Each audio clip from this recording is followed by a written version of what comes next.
pembelajaran, topik Merdeka Belajar yakni sesuai dengan tujuan pendidikan menurut Ki Hajar Dewantara, yaitu menuntun segala kodrat yang ada pada anak agar mereka dapat mencapai keselamatan dan kebahagiaan yang setinggi-tingginya.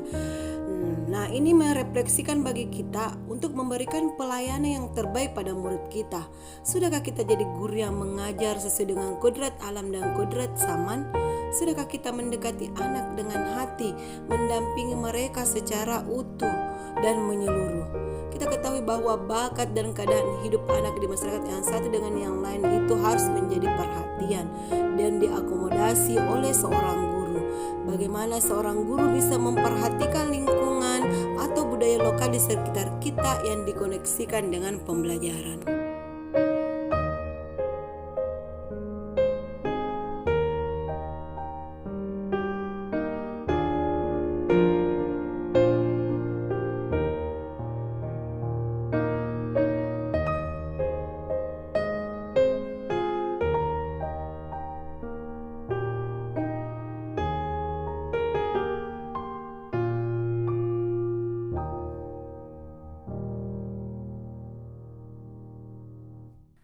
Tujuan pembelajaran topik Merdeka Belajar juga mengantarkan kita untuk selalu mengingat trilogi pendidikan. Yang pertama, Ingarso Sung Tulodo, Ing Madio Mangungkarso, dan Tuturi Handayani.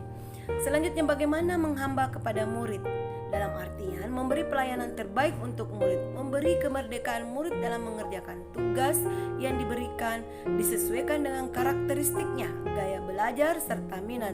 Itulah tujuan Merdeka Belajar.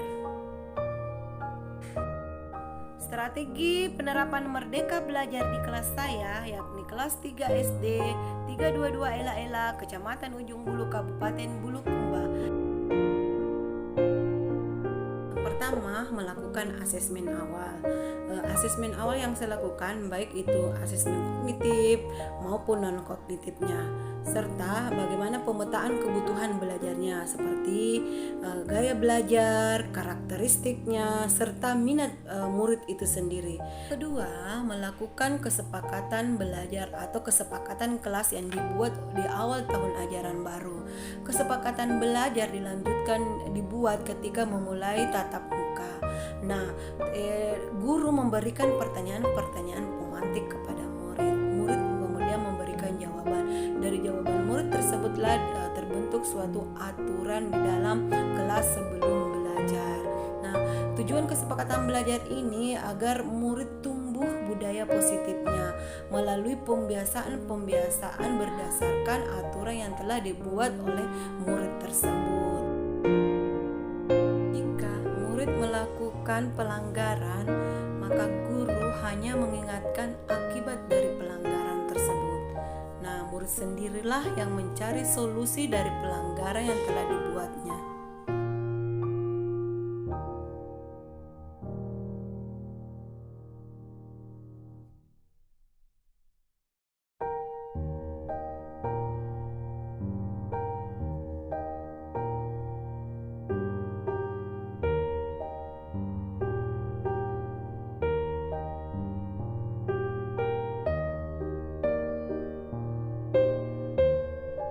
Strategi penerapan Merdeka Belajar selanjutnya yakni ketika kita sudah melakukan asesmen, kemudian kita membuat pemetaan berdasarkan asesmen tersebut.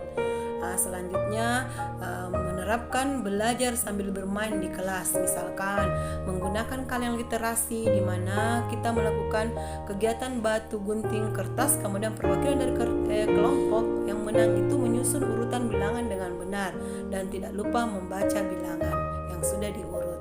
Selanjutnya bisa dengan melakukan permainan tepuk sehingga anak yang kurang paham terhadap materi bisa menjadi solusi dengan mendengarkan dari teman. Misalnya tepuk ciri-ciri makhluk hidup, sama-sama rame-rame melakukan tepuk ciri-ciri makhluk hidup tersebut, sehingga murid yang tidak hafal dia bisa mendengarkan dari teman-temannya sehingga bisa menjadi memahami atau mengerti ciri-ciri makhluk hidup tersebut. Selanjutnya melakukan ice breaking.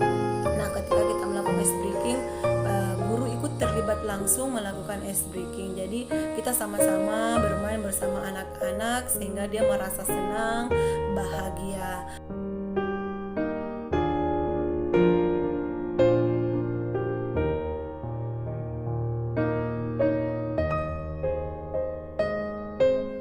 Strategi penerapan Merdeka Belajar di kelas selanjutnya yakni mengajak murid untuk berdiskusi dalam menentukan warna meja dan warna kursinya.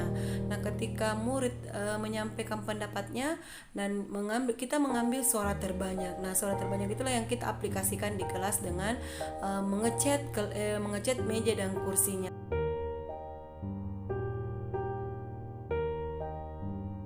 Pengecetan kelas sesuai keinginan murid termasuk juga menyenangkan murid.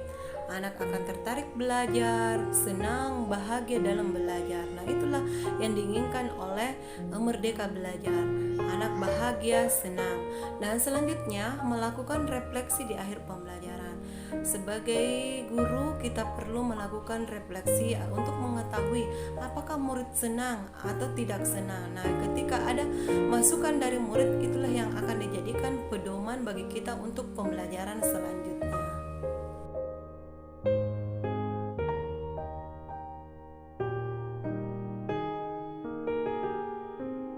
Hubungan konsep Merdeka Belajar dengan pengalaman saya selama ini. Sebenarnya sebelum saya masuk guru penggerak, sudah jauh-jauh sebelumnya saya sudah mengajak murid saya di kelas 3 itu belajar di luar kelas.